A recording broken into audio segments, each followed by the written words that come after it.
సంరక్షకులకు కానీ 25,000 రూపాయల ఫైన్ మరియు 3 సంవత్సరాల వరకు జైలు శిక్ష విధించబడుతుంది.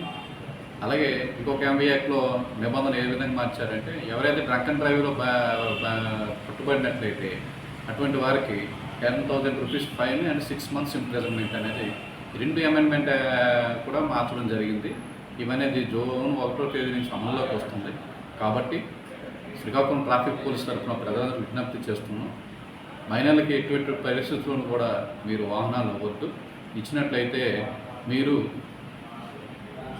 లైబుల్ అవుతారు. లైబుల్ అంతకుముందు ఫైన్ అనేది 1,000 రూపాయలు 500 రూపాయలు ఫైన్ వేసేవారు జరుగుతుంది. ఇప్పుడు అనేది ఇంప్రిజన్మెంట్ అవుతుంది, ఎఫ్ఐఆర్ నమోదు చేయడం పడుతుంది, అరెస్ట్ చేయడం కూడా జరుగుతుంది.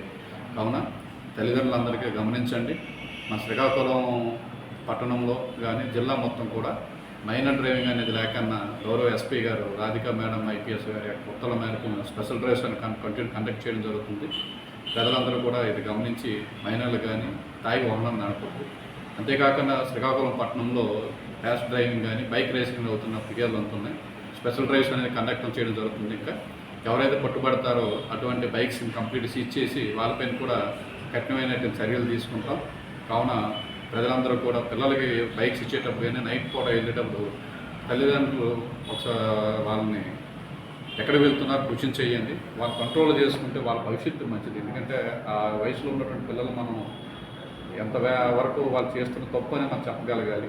లేనట్లయితే ఏదంటే జరగదనేటువంటి కుటుంబం అనవసరంగా రోడ్డు మీద దొరుకుతుంది. అందులో చాలామంది దాని యొక్క బాధలు వర్ణాతీతం. కావున తల్లిదండ్రులందరూ కూడా పిల్లలకి యొక్క కదలికల మీద అబ్జర్వ్ చేసి ఉండాలని, ఏది మంచో ఏది చెడో తెలిసేటట్టు తెలియజేయాలని, మైనర్లకి ఇటువంటి ఎట్టి పరిస్థితుల్లోనూ వాహనాలు ఇవ్వద్దు. అలాగే డ్రైవింగ్కి వెళ్ళిపోతున్న రేసింగ్కి వెళ్తున్న బైక్స్ ఎవరైతే ఉన్నారో కేటీఎం బైక్స్ కానీ అలాంటివి వస్తున్నప్పుడు వెళ్తున్నప్పుడు కానీ అబ్జర్వ్ చేయండి. మీ పిల్లల యొక్క కదలికల్ని మీరు కంట్రోల్లో పెట్టాలని కోరుకుంటూ శ్రీకాకుళం పట్టణంలో యాక్షన్స్ లేకుండా మనందరూ కలిసి మనం చేయాలని కోరుకుంటూ ఈ అవకాశాన్ని హెల్మెట్ చూడండి.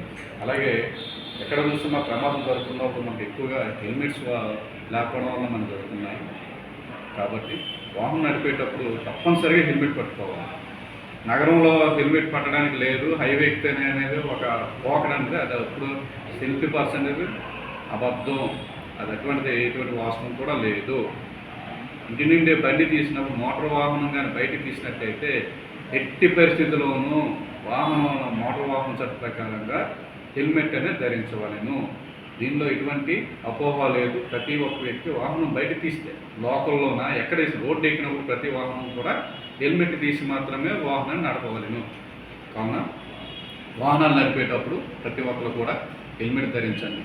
ఈ మధ్య చూస్తున్న సూర్యమాల దగ్గర ఒక యాక్సిడెంట్ అయింది. ఆటోలో ఫ్రంట్ సీటింగ్లో కూర్చోవడం వల్ల చాలామంది ప్రజలు అంతకుముందు Day-9 బ్రిడ్జ్ దగ్గర పడిపోవడం, ఫ్రంట్ సీటింగ్ కూర్చోవడం, ఎంతవరకు కూర్చోబెట్టుకుని ఆటో డ్రైవర్లు ఈ యొక్క వ్యాగన్కి వెళ్తున్నప్పుడు ముందు కూర్చున్న వాళ్ళు పడిపోతున్నారు. కావున ఆటో డ్రైవర్లు కూడా ఎవరినో ఫ్రంట్ సీట్ కూర్చోబెట్టవచ్చు, వెనకాల కూర్చోబెట్టి ఓవర్లోడ్ ప్రయాణికులు కూడా మీ అందరూ కూడా ఎక్కించకుండా ఉండాలని అందరూ జాగ్రత్తలు తీసుకుని శ్రీకాకుళం పట్టణంలో యాక్సిడెంట్స్ లేకుండా మనం అందరూ కలిసి ప్రయాణం చేస్తాం. Thank you.